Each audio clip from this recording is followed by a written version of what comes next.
Radio 1. Radio 1, and it's time to embark on another road trip. So we're going to take you on a journey. I know some of you will be doing your own road trips at the moment, so you're in good company because we have David Tennant taking us on a road trip today. Hello. So the next 20 minutes, we're going to be going on this fantastic journey. It's an imaginary journey. Good. You get to pick what we're driving, so the vehicle that we're going in, where we're going to, the destination, and most importantly, what we're going to play on the stereo as well. So you get to choose the music. Good. And we'll learn a bit more about you along the way. Well, you might. I might play my cards very close to my chest. Oh, I know what you're like. I might remain enigmatic. You can try. I'll try. Okay. What should we travel in, first of all? What kind of car? Well, I would like to establish some ground rules. Is it like this car? Well, because the destination and the car are kind of linked. Can this be some kind of magical cross-ocean type car? Or is it very much a trip that we could actually be going on? No. Fantasy is fine. Yeah, okay. Because I've never been to Australia. Okay. So I'd quite like to go to Australia without a large carbon footprint. So I thought I might take this opportunity, which probably means we have to travel in some kind of perhaps slightly trippy magical car. That sounds great. Powered by, I guess, by some kind of green renewable energy source. Okay. Powered by old shoes or something, I don't know. Can we not just take the TARDIS? Can you not just kind of set the coordinations and go to Australia in the TARDIS? It has a very bad car stereo, so that would let us down for the rest of the feature. Right, okay, so we're going in some kind of magical mystery mobile. Yeah, why not? What colour should it be? Let's get a bit 60s. Well, then it should probably be a bright yellow, like the submarine. Perfect. Yeah. We're going in the yellow submarine Let's to Australia. go in the yellow submarine, come on. Okay, and whereabouts in Australia? What kind of... I don't know, I've never been. Have you been? No, I've never been to Australia, no. I don't know much about it, but I know that people who've been are very keen. Sydney I'll quite fancy going to. Sydney, the Opera House is very pretty, isn't it? And then head for there, and then we'll head out from there. Okay, fine. What are the essential items that the doctor needs when we go on this road trip, or you need on the road trip? What is an essential item for it? What do you need? Obviously we need some kind of stereo or MP3 player. Yeah. Food, sustenance. Yeah, obviously. What do you eat then? What would you be snacking? I would like the catering to be done. Obviously, we're on the BBC. I'm not going to name exactly where I want it to be from, but there's a chain of restaurants in Britain which like to grill chicken in peri-peri sauce. A few bags from there. Okay. Yeah. That'll keep us going all the way to Australia. That'll be fine. Yeah, exactly. That'd be good. Other grilled chicken restaurants are available. Okay, before we start the journey, I want to introduce you to our sat-nav for today. Okay. Hello, David Tennant. It's John Barrowman here. And guess what? I'm the voice of your satellite navigation system for this road trip. Funny enough, he is in life. Is he generally? I have John strapped to the front of my car at all times. Like those little cuddly toys that lorry drivers have. Yeah, that's nice. It's nice to hear him there. Yeah, you might hear him again. Good. So we'll start at the beginning of your story, David Tennant's story. When you were a kid, did you want to be an actor? Yes. From what age? About 3. And how did this manifest itself? Because of Doctor Who. Because at 3, I watched John Pertwee turn into Tom Baker and quizzed my parents about the whole, what that was, what the process was. I very quickly got the idea of what actors were and wanted to be one. And so when you were at school, were you doing were you in all the plays, wanting the lead roles? There weren't a lot. I did what plays there were. In primary school, there was one called Gypsum's Journey, and I played Gypsum in that. What did you have to do? I was a goblin. Incorrect turn. Oh, okay. Yeah, so I had to wear green tights, which, when you're 10 is a little bit embarrassing. There are photographs of this? Not that you're ever going to see, no. And we had a sort of silk green pointy hat with little latex ears stapled to it. I don't need photographs, it's there in my head already. I'm painting a vivid image. You are? Was it because you like the craft of acting, or was it because you were kind of quite a show-off? Because there are kind of different types of actors. I'd imagine John Barrowman, for example, might have kind of been an extrovert. Reverse the polarity. You don't strike me as that person. I don't know. I suppose I was a bit of a show-off because I liked being up on the stage and telling the stories, I guess. But it was always I wanted to be in those stories. That was what fascinated me. I was watching things like Doctor Who on the TV and thinking, I want to be in that. That's what I want to be, part of that world. Oh, whoa. Keep left of the next Milky Way and mind out for the asteroids. And by the way, why don't you tell everybody who convinced you to buy your hybrid car? Oh, he's taking the credit for that now, is he? What's that about? John, we both drive hybrid cars, John and I, and he got his first. And he was persuading me that it was a good idea. I mean, I didn't need that much persuading. I think he's being slightly cheeky and taking the credit there. Right, tell us some music, first of all, your first choice. I've gone quite high concept with my choices of records.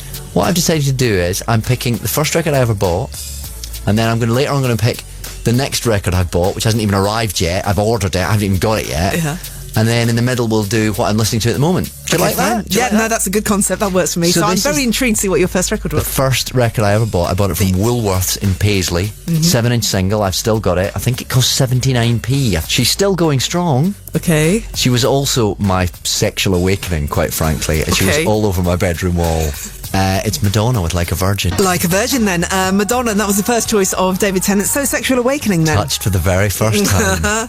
Long before I was touched by the very first time. For the very first time. Who was your first love? My first love was Madonna.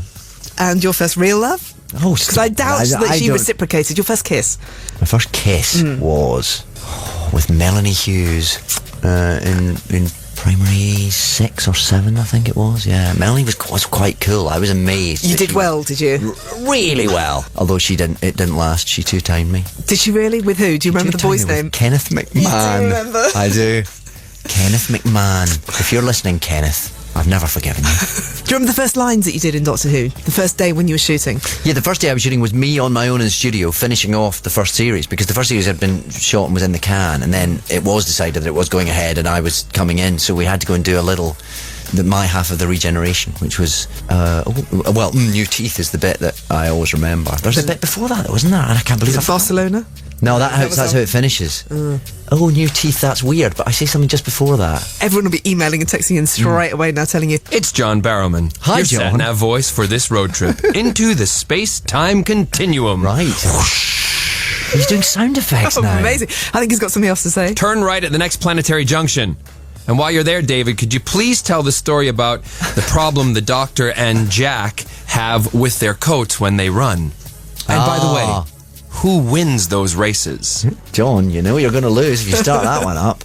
John and I both have long coats. To be honest, when they asked me to do Doctor Who, one of the first things I said after I stopped laughing at the impossibility of it all was, can I have a really long coat?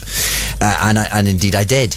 And John has quite a long coat as Captain Jack. And when we do running down corridor acting, which does happen now and again in Doctor Who, we both have to guard against what I call nappy coat, which is where if you're running with a long coat, it flaps up between your legs and wraps itself round your upper thigh, which doesn't look cool. And also makes running quite difficult, but more importantly, doesn't look cool. It's not cool. It's not what a Time Lord wants. Not really. And who wins those races? I do. Okay, fine. Of course I do. Right, we're on our trip. We're in our magical kind of submarine. He comes up with... Sorry, but he will come up with an excuse like, I had the hand in my backpack and that slowed me down, or I didn't want to run ahead of you because, the Doctor's going to be first. I win. Wrong turn. Tell us about the process of stopping being the Doctor. It was a kind of slowly evolving realisation that it was the right time. Suddenly, the realisation that it would come to an end felt quite scary. Scary in what way? Well, just because it had been such a big deal. It was so popular. The idea of walking away from something that's working and thriving is quite difficult to do. But at the same time, I think that's the time to do it. Take a deep breath and go. Challenge yourself. Be a bit brave about it. Because otherwise, I'd have just stayed forever. Oi, Tennant, it's Barrowman here. And you seem to be not following directions very well, so all the next ones are going to be done in your native tongue. Wrong turn. No, shut it and recalculate your route. What's been your favourite? I know you get asked this all the time, but bear with us. Favourite episode of Doctor Who that you've done? I don't have a favourite. Really? You've asked me this question before, and you know I didn't answer it then. Yeah. Okay, so villain. Is there a favourite villain? No, the Master must come close. Well, the Master's pretty great, and when you see the Master returning at Christmas, as he is going to do, dear listener, you get to see, because at the end of the episode, which goes out tonight, I've already seen it, and it is very special. Yeah. It's just brilliant. It's very, very scary. The monsters are so original when we were watching it. That was quite striking. Absolutely. But also where the character goes is quite new, isn't Exactly, yeah. Towards the end, the last kind of 10 minutes. Yeah. Takes your breath away, doesn't it? Totally, really does. And that all sort of sets up where we're going at Christmas as well. And then you get to see a trailer of what happens at Christmas and see the Master. Yeah. At the next junction, go a wee bit forward. What should we play next? Well, as we're in the Yellow Submarine, what I'm listening to at the moment is the Beatles. I'm listening to loads of the Beatles because all their stuff has recently been remastered. And I've always felt slightly like I'm not as into the Beatles as I should be. And I went into a record store in London and they were all there on a display, all the remastered Beatles albums. And I thought, I should stock up. I've only ever had Sgt. Pepper and the White Album. Yeah. So I stocked up. And I've been kind of gorging on the Beatles, and I'm loving it. And the two that I'm playing most is Help and Magical Mystery Tour. Okay. So seeing as we're in the Yellow Submarine, going to Australia, we should probably play Magical Mystery Tour. Sounds right. Let's do it. That's the sound of the Beatles on Radio 1. That sounds very surreal. I'm dragging it back to the 60s. Oh, yeah. David Tennant, and it's the road trip that we're doing at the moment. We're in a yellow submarine. We're going to Australia.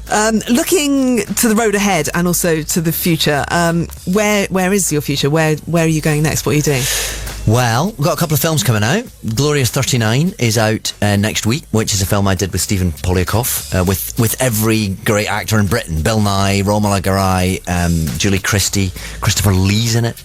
I'm just playing, I think we can call it a cameo. I think I'm allowed to call it a cameo. Okay. Small part. But very chuffed to be part of that. And then St. Trinian's 2 I'm in as well. And what role do you play in that? I'm the villain. I'm Sir Piers Pomfrey. I mean, that must have been a lot of fun to do. I'm a misogynist, nasty piece of work. Very posh, aristocratic.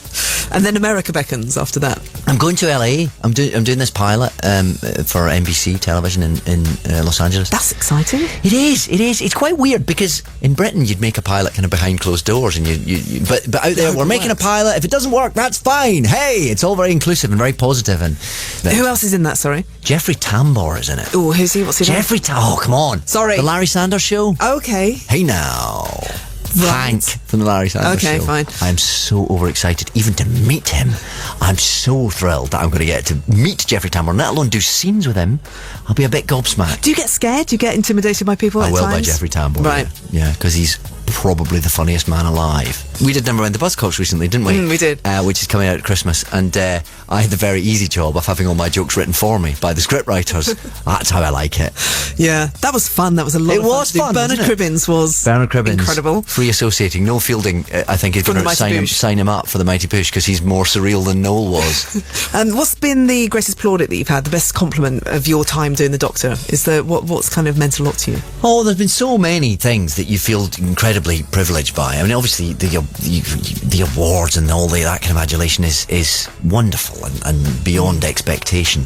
But to be honest, the thing that really I did a phone in the other day actually, and then this kid phones in and they say I'm 11 and I watch you on the telly and I'm so inspired and it's just I want to do what you do and it just gets you, things like that. That's I'm filling up, but sort of that's it. Having meant so much. Because you just go, well, that was me, and to have had that effect, sort of a generation down, is something I'm very proud of. What should we play? The final song.